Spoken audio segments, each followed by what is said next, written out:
3, 2, 1, let's fucking go. Taylor, my man, you have joined us to tell us a cool little story. All right. Peak entry from Taylor's sex journal. This was completely insane. I can't believe how well it went. Better than my wildest dreams, honestly. There's no ego trip quite like having a hot 18 and 19-year-old in your bed looking at you with lust, wanting you to lead them, and knowing that I absolutely made all this happen with a bunch of help. This is an amazing reward, a mini culmination of an epic self-improvement journey for me. I'm changing the names in this, but Emily had told me about a cuck queen fantasy that she'd had where she's just forced to watch. For a little bit of context, this was between two girls that I'd already been seeing for about a month. With both of them, I'd talked about what are some of your sexual fantasies and shared some of mine and talked about some sexual bucket list things. And so this cuck queen thing came up with this one girl. At first, when I heard it, it sounded like slightly out there, but then I thought about it more and I was like, ooh, a cuck queen threesome. That sounds really nice. That sounds like a really, really nice way to have a first threesome, because I kind of already knew that I might put some pressure on myself. It'd be a new experience for me. And so I was like, wow, this is like a great little scenario for both of us. She gets to tick off this big fantasy of hers. And for me, like, I'm basically just having sex with one girl while the other girl's watching. Super hot, but at the same time, like, not a ton of pressure on me to be like this sex god in every moment, for both girls. It's basically what I recommend for most people in their first threesome is, like, if you're doing a male, female threesome, it's like just focus on one girl at a time. It's less pressure. You don't have to sit there and go, oh shit, I have to please two people at once. It's like, focus on one, both of you make her feel good, then you move to the other girl. And I think that was more just like my own fears when I actually was in the moment. And like, we did some stuff, before I tied the girl up and had her and cucked her. So like, that was a fear that totally didn't even materialize, because somehow my brain forgot that there would be another person there for the other girl to have sex with. Like, there wasn't any pressure on me. I could literally just do nothing and they would be having sex, and that was great. And I was watching two chicks have sex in my bed, like, fucking amazing. There was no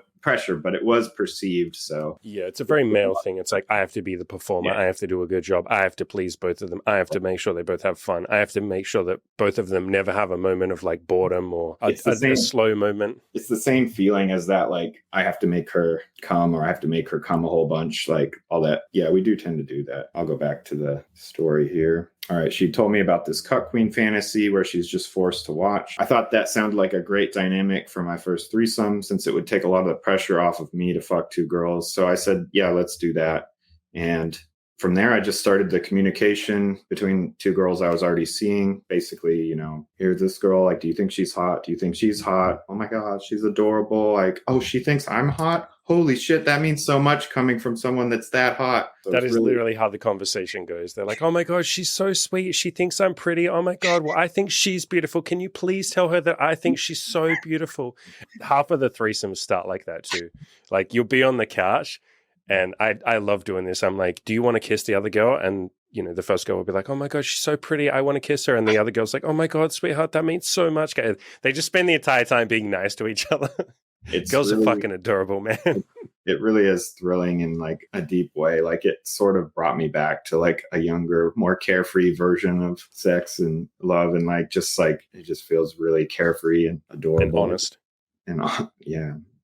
Honest. Yeah, so the communication pretty much handled itself because they were both really into it. The scheduling was a bit annoying, but I persisted. Time and place when three people that are busy can meet up. I'd already gotten them excited and planted the seed, so they were bugging me about wanting to do it. Yeah, that really surprised me. They're like, hey, what about that thing we were talking about? Like, are we going to do that? I'm like, yeah, but I'm like busy, but like, okay. And I'm like, wait, is this happening? They're like bugging me to have the threesome. Yeah, I've said this a million times. The further you go with this stuff, the more you do this, you're going to see a lot of women come to you and want you to be the, what I call facilitator. They've wanted to explore with another woman, or maybe they've wanted to have a threesome, but they've just not really had an opportunity, or maybe it's been something that they've done once or twice in the past, and they want it as badly as you do. Yeah, it very much felt like that. Yeah, in the beginning that I thought that I was getting like a huge thing for me checked off, but in the end, it's like as much as I'm giving them a gift. They both had to drive over an hour for this to even happen, which kind of blows my mind too. That was a little ego trip right there. While I was waiting for them to get there, my mind was racing and I was walking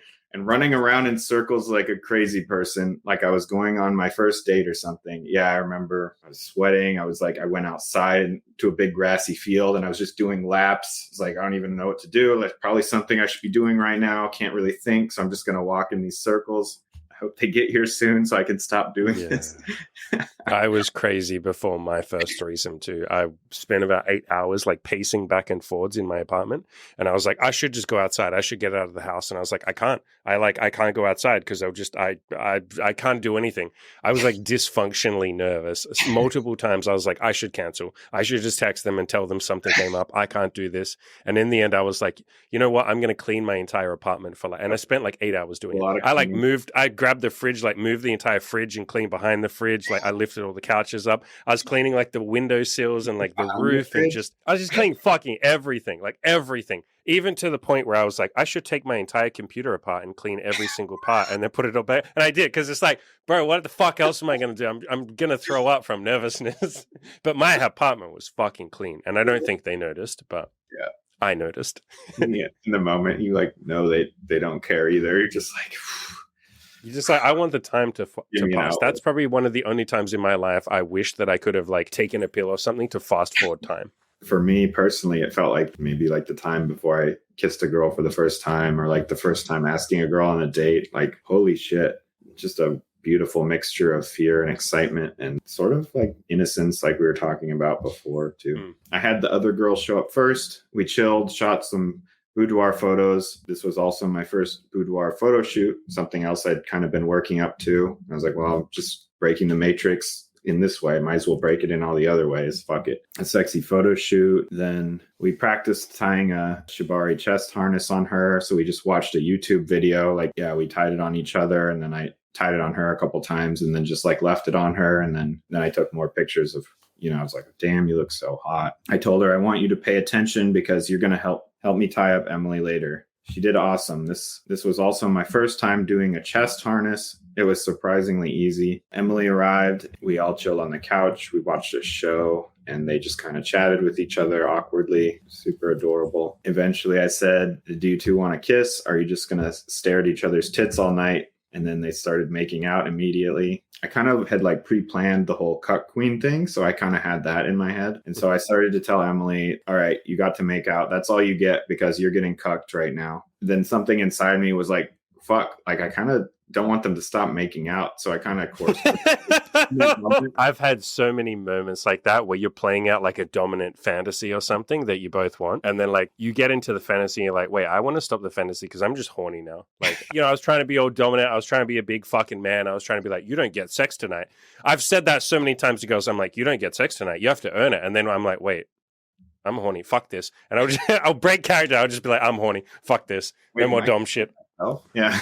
So we took Emily in the bedroom and tied the harness on her that we practiced. After that, it was mostly just a blur of me kind of facilitating and dirty talking while these girls made out, used toys on each other. I bounced around and shot some photos, made out with them a little, shoot more photos. We put butt plug in one girl's ass, which was her first time with that. Emily went crazy, just spanking the shit out of her. She just gone to a sex club and learned how to spank really proficiently. So I was actually like learning things as I was watching her. Then they both laid down on my bed like a buffet of ass, and I paddled both of them. Then the other girl got up and we started spanking the shit out of Emily's ass. Eventually she gave me like 3 taps, and that was kind of her like safe word symbol that she'd reached her limit with pain. And then I started going more into the cuck queen fantasy. So I took Emily and sat her in a chair, and then the other girl kept playing with her with a vibrator. I tied her to the chair, shot some photos. I put a gag on her, and I had thought about this beforehand too, because she told me she likes being gagged. I was thinking about this beforehand. I was like, well, if she's like over there separate, she can't touch either one of us, and she's got a gag on, so she can't talk, and she's never done this before, this cuck queen thing. This could potentially get overwhelming for her. She may want a safe word, and she wouldn't be able to with her gag on. That doesn't really feel okay for me. A big part of my role in this is like safety, right? And so I gave her a dog clicker. You know what that is? Just a little tick, tick, tick, tick. So I put that in her hand. It had like a little lanyard so it would stay on her wrist, and so she could click if, she needed to slow down or talk. And that in turn, like, allowed me to enjoy it too, knowing that she could communicate. I gagged her and gave her the dog clicker so she'd have a way to safe word. That's a huge reason that these girls even enjoy doing this stuff with me in the first place, is because I'm taking care of their safety, right? A big part of what I put in my threesome guide was, if you make this really fun for them, and that doesn't mean you have to be perfect or any of that shit, but if you just do the basic stuff of like, I want them to enjoy this, I want this to be as much for them as it is for me, they're more likely to do it again with you. Everyone's going to have a good time. You do it again. The other girl started giving me head right in front of Emily, who's now like totally restrained, did a bunch of dirty talk, like, don't you wish you could be sucking my dick right now? That must be so frustrating for you. I put the other girl on the bed, started using a toy on her and making her come a bunch. And then as I was doing that, I was just like laser staring down Emily, who was tied up in the corner. Yeah, that was something else right there. Like, super hot. We're just both staring at each other. Eventually we kind of culminated in having super rough sex, and the girl just moaning and begging and doing a bunch of dirty talk. At some point in there, I was getting a little in my head, like, this is getting like this might be getting like pretty intense for Emily, the girl who's tied up. But yeah, I was like, okay, if she's got the clicker thing, like, she hasn't given me indication that she's not okay. So in those moments, you can always just say, like, are you having fun? Right. You have a big smile on your face. Are you having fun? And then she goes, yeah. And you're like, cool, there you go. Like, that's what you sort of need. Yeah. And so that was kind of the peak of it. So the girl I was having sex with, she went and used the bathroom. And then I just kind of went over to Emily and untied her and just checked in with her, and, being very cognizant that she just got cucked. So I was just like extremely loving to her and just loved on her and, talked to her really nicely. And she said afterwards she really appreciated that moment, kind of the most of anything. Aftercare usually ends up being even better than the sex itself. Yeah, then we just snuggled and ate a bunch of snacks. And then afterwards, logistically, I ran into a little bit of a thing where I was like emotionally closer with the girl who was cucked. I already knew that I wanted her to stay over, and I'd already invited her to stay over, and I hadn't invited the other girl to stay the night, and I didn't really want her to. She was kind of acting like she wanted to, and sort of like seeing if I would let her. I felt a little awkward in that moment. I didn't obviously want to be mean and kick her out, like, after we had this awesome time. But yeah, so we just hung out for a bit, and yeah, pretty happy with myself that I didn't really cave into that pressure and be like, okay, you can stay over. Just sticking to what I personally wanted and felt comfortable with. Yeah, a lot of people in those situations, I used to do it too, where it's like you let the person stay over, but you're not really happy with yourself. You're like, oh, fuck, like, I really wanted to sleep by myself. Sleep is important to me, blah, blah, blah. I'm a big fan, obviously, of honesty. And in future, with those conversations, sounds like you handled it perfectly, but in those moments in the future, you can just sort of say, like, look, I get the feeling you want to sleep over. I'll be real. I kind of don't want that. Here's where I'm at. Blah, blah, blah. And you just kind of talk about it. It doesn't have to be a super smooth, great conversation. It's okay if it's awkward as fuck. Yeah, I totally agree. Yeah, the biggest takeaway from the whole threesome experience is just honesty. That's essentially how you had this threesome. You just asked. You said to both girls, I want to have this thing. Do you want to try it? And they were like, yes. You said at the start of this, I made this happen. Yeah, you absolutely did. I think that's a big part of it. For a lot of people, they fantasize about threesomes. I went to this talk about sexuality a couple of days ago, and the lady who gave this talk was talking about the statistics. And I can't remember the exact percentage, but it was something wild, like 75% of people have fantasized about like a threesome or a gangbang or a foursome, stuff like that. As many women as men have fantasized about it, but people just view it as exactly that, a fantasy. And they never think like, oh, I could actually just take the steps to make this happen. I could talk to my partner or the people that I'm seeing casually if you're in a casual relationship, and I could ask if they want to do it. And half the time, because again, it's something crazy, like 75% of people have admitted to it. Or I think it was higher than that, actually. I think it was in the 90%. I'll have to look it up. But it's such a wildly high percentage that chances are the person you're with might have fantasized about it. You ask, and they go, sure, I'd try that with you. And you go, holy shit, I get to try this thing that's always been this fantasy. But if you sit there and just think, I don't deserve this, or it'll just happen, it's like, it's probably not one of those things that's just going to happen. Yeah, it was so easy and straightforward straightforward that I know 100% that I can do this as much as I want to, as many times as I want to, like for the rest of my life. Yeah, when you approach it with that mindset and honesty, there's like no limit. Do you believe that anyone can have a threesome? Maybe you add in the caveat of like, they might need to improve themselves a little bit, you know, you might need to lose weight or whatever, but do you believe that like anyone can do it? Absolutely possible for anyone to do it. Yeah. I think the main thing it takes is some mindset work, some work on honesty and seeing like how much you have to offer. At the start of my threesome guide, so on my website, I have a how to have threesomes guide. And also at the start of my Tinder guide, at the start of both guides, I literally say, how do you do this thing? You just fucking try. Like, there you go. You could just read that. I just gave you the secret to having a threesome. Just fucking try. Try enough times and you will eventually do it. But so many people fail that first step because they're like, I'm not good enough, or it's too out there. It'll never happen to me. It's impossible, blah, blah, blah. And it's like, you haven't even tried. There are a bunch of women out there. There are a bunch of people out there who want to have a fucking threesome. They're waiting for someone to come up and say, would you like to try this? And you didn't ask them, so they didn't try it with you. Taylor fucking asked them, and Taylor got the fucking threesome. They are busy having threesomes with Taylor or me or anybody else because guess what? We asked. Not because we're better than you or we're special or we're cool or we're more attractive. No, we just fucking asked. You can join us. You just have to ask. Yeah. The threesome guide is super good. It's very obvious that you went like incredibly in depth and put a ton of love and effort into that, making that guide with Emmy.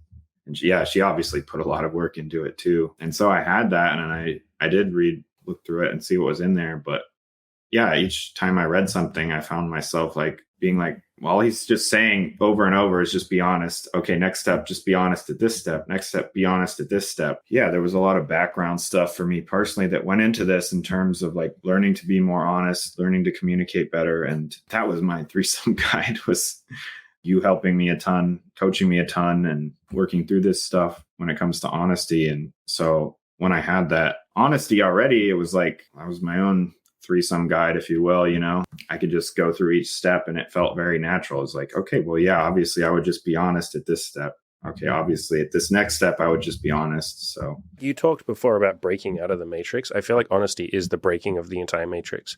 Like, right, the matrix is like, how do I be perfect? How do I say the right thing? How do I get this person to do what I want? How do I essentially, people don't realize this, but how do I control other people? Like, how do I get the outcome I want? And honesty is just a complete fucking destruction of the matrix and just asking, yo, I want this. Do you want this too? Yo, I want to do this. Do you want to do it with me? You're just literally pointing out that the matrix exists and saying, let's sidestep that bullshit and just get to the actual crux of the thing that I want. Let's just say the thing that I fucking want. Imagine if you went to a restaurant and the waitress comes over and what do you want? And you're like, you have to find some fucking way to like get the burger and the fries that you want.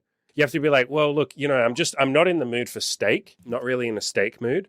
I'm not really feeling salad. And she's like, oh, well, like, what about this? Oh, what about that? And you're just like, you know, I really like cows. Cows are fucking great. And she's like, oh, do you want a steak then? You're just like, no. And you have to like play this fucking game before finally she's like, oh, well, how about a burger and chips? And you're like, yeah, I could go for a burger and chips maybe, but you still got to play it cool. You're like, yeah, I guess if you want to bring me burger and chips, I'll allow that. Bro, that would be psychotic. But yet we do that with relationships and sex and money and all of this shit, friendships and all of that. We're too scared to just say like, bro, I like you. Let's be friends. Or, hey, lady, like, you're really attractive. Would you like to go on a date with me? Get to the fucking burger and chips. Order the fucking thing that you want. And they'll either say yes or they'll say no.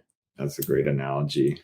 But yeah, when we bring that to our relationships and our friendships and things, yeah, there is vulnerability there. Anything you would like to shout out? I'll shout out working on your mindset. Yeah, if you've got that, I mean, it doesn't really matter what the goal is. Like, it just becomes so much easier. Thanks so much for coming on. Yeah, thanks, Andy. I really want to underline to you guys and you girls that anybody can have a threesome. It just requires you to work on yourself a little bit, do a little bit of self-improvement, and then just ask a bunch of people, is this something that you'd like to try with me? Some of them will say no. Some of them will say yes. Boom. There's your threesome. If you would like more help with this, if you'd like coaching, I offer 2 different ways of getting in touch with me, getting coaching. I've got 30-minute coaching calls. We can jump on a call, work through your issues, work on improving your life and all that good stuff. I also have a hardcore 12-week coaching program, which Taylor is a part of or was a part of. He is now a coach in that coaching program alongside myself, Cam, Ed, We're all in there. We'll all coach you. We'd love to have you. Link to that is in the description below. As always, ladies and gentlemen, go out there and crush those goals.